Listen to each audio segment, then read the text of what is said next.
Give a round of applause, Kypros! Thank you all very much. That's very kind. The year is 2000. I just graduated college from Virginia Tech, and a friend of mine and I are going over to Europe. We're going to do this Europe thing. We're going to backpack Europe. We've been saving our pennies. We've got our Euro pass. We bought a one-way ticket to Europe because we didn't know how long we were going to stay. And I was going to stay extra long because I was going to go visit the girl that I was dating. She's from Dublin, Ireland. I was going to go to Dublin, Ireland and stay with her for about a month. This was the plan, right? We were flying to Europe. So we find this ticket. It's a one-way ticket. We fly from Dulles Airport on a Swiss Air jet to Switzerland. And then from Switzerland to, I believe, Germany. And then from Germany we took a train to Amsterdam and that kicked off the trip, right? Yeah! All right. So there we are. I've flown across the country a couple of times. I've flown across the Atlantic. I've done a little bit of flying. I've been in some pretty impressive planes. We're getting ready to board the Swiss Air jet in Dulles, DC. It's the biggest plane I've ever seen in my entire life. It's got a second floor on it. It's got giant engines and another one on the tail. You know, not just on the wing. We're talking about one on the tail too. I mean, this motherfucker is ready to fly. And we're getting ready to get on the plane ahead of time. We run into this guy, you know, he's some army guy, you know, and he's getting ready to go to Greece, and he's going to retire in Greece. He's going to finish his thing, he's going to Greece. We're like, this guy seems pretty tough. And as it happens, you know, you meet someone at the bar, you go and you board the plane, and there he is sitting right next to you on the plane. Isn't that funny how that happens, you know what I mean? Like, there he is, right? So we get on the plane, my buddy and I, we get on the plane, we board the plane, we get in, you know, we're getting ready to do this big transatlantic flight, the biggest plane I've ever been on in my whole entire life, and there's my you know, expat getting ready to move over to Greece, sitting there right beside me, right? So we take off. And as we take off, about 30 minutes into the flight, we encounter some of the worst turbulence I've ever seen in my whole entire life, okay? And as getting on a plane is crazy, right? Because you're really just putting it in their hands. You know, if you're in a car and you think it's sketchy, you can slow down and get off. You know, you can do that. When you're in a plane, it's done. I mean, that's it. You just gotta hope that it all works out, right? So 30 minutes into the flight, I don't even think we started planing yet. You know what I mean? No pun intended. All of a sudden, this turbulence. Oh my God! Holy shit! What do you know? You know? I'm looking over at the guy next to me, you know, this army guy, and see what he's doing. He's cool, you know. And I'm going, holy shit! Oh my God! My stomach's falling, my heart's dropping, all that sort of stuff. Anyway, it finally levels out, and it was such an intense turbulence that my friend and I didn't have the nerve to speak about it. But for about 4.5 hours into the flight, right? So 4.5 hours into the flight, we look at each other, we go, whoa, that was some fucking turbulence. He's like, yeah, man, some of the worst I've ever experienced. I'm like, yeah, wow, all right, here we go. So we're getting ready to land in Zurich, Switzerland. And as because you know, if you've ever flown on a big, long flight across the Atlantic, whatever, sometimes they'll put this little thing, it's like a tracker. Your little plane, you can watch it as it's getting closer and closer to where you're going. So you have some sort of like reference for how long you're going to be stuck in this horrible, cheap-ass seat. You know what I'm saying? Fuck that. Anyway, so we're getting close to Zurich, Switzerland, and the skies start to get very dark. And it starts to get really, like, not just dark, but just ominously dark. We're getting closer and closer, and it starts to shake a little bit, the plane, just a little bit of shaking here and there. We're kind of looking out the window like, man, do you think we're going to land in this shit, man? It looks kind of spooky, right? Well, they're in the middle of drink service. The stewardesses are up and down the aisle serving drinks, and we're in the back of the plane, the very back of the plane. And we're starting our descent, and then, you know, and all of a sudden, boom, the captain has turned on the, you know, fasten seatbelt sign. Please, everybody, fasten your seatbelts. We're heading into a little bit of turbulence. The plane's doing this.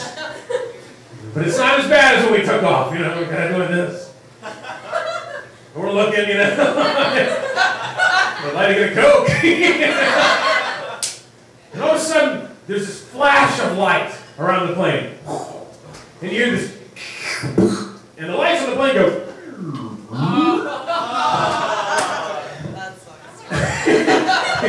and suddenly, you see the stewardesses, like, in a hurried little cool, like, everything's cool walk. Let's get to the back of the plane. And we're in the back of the plane, and I'm going, what the fuck's going on, right? I check over to the expat. His hands are getting tighter around the armrests of his seat. Like, okay, I understand. It's called picking up what he's putting down, you know? All of a sudden, we hear the people in the back of the plane, they're talking in Swiss German. Lightning. My friend next to me goes, did you just say we got struck by lightning? I'm like, shut up, man, you know, shut up, keep it together, right? No sooner had the words come out of his mouth that the plane drops, like just fucking drops. Bottom of my stomach, oh my God, this is it! I mean, like, just as quick as it started dropping, I'm like, fuck, my parents are they gonna fly the body back from Switzerland? I don't know. The plane drops, it levels out. You hear the cokes falling from the back. Everybody on the plane is cool. Everybody on the plane has kept it together except for the stewardess behind me who goes, ah!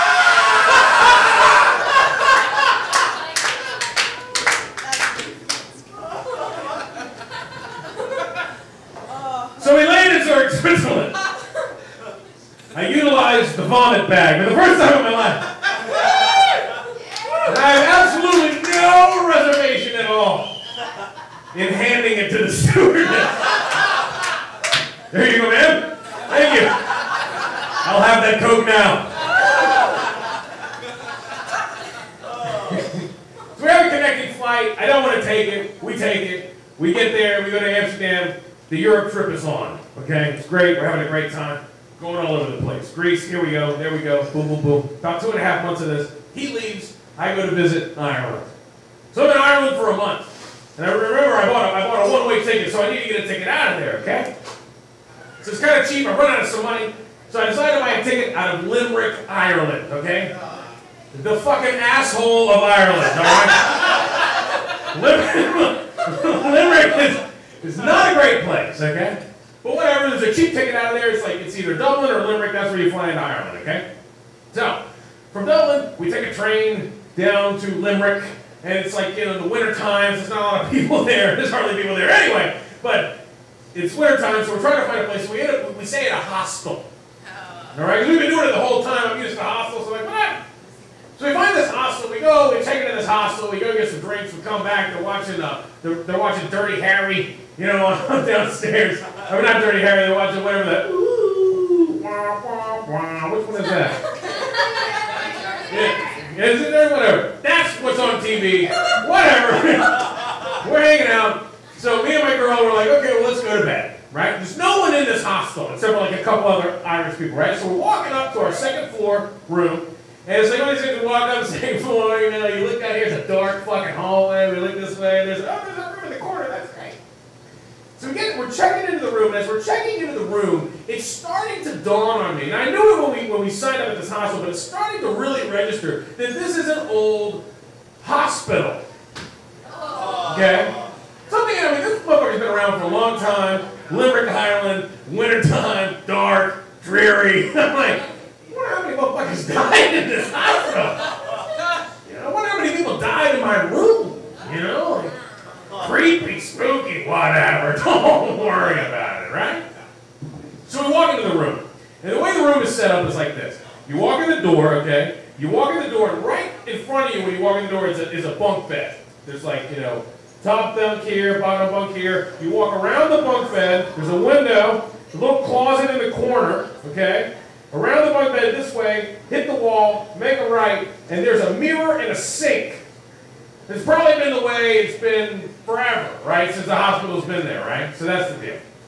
So anyway, she and I got the floor to ourselves. Who gives a shit? Last night I'm going to see you. Amen, hallelujah, holy shit. Let's go to bed, right?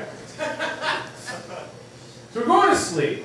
And you guys know, you know when you're dreaming? You know when you're dreaming and like you got an alarm set or something like that, or whatever it is you're dreaming, and there's a sound that kind of creeps into your dream. You know, maybe it's an alarm, maybe it's the trash guy coming to get the trash. Whatever, it's a sound and you hear it, you're like, what is that sound in my dream? And you wake up and you're like, ah, it's the fucking, you know, two cats fucking. You know, you don't know what it is.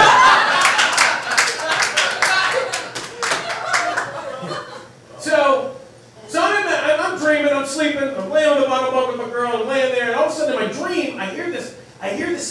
sound, and the sound is of a rusty pail.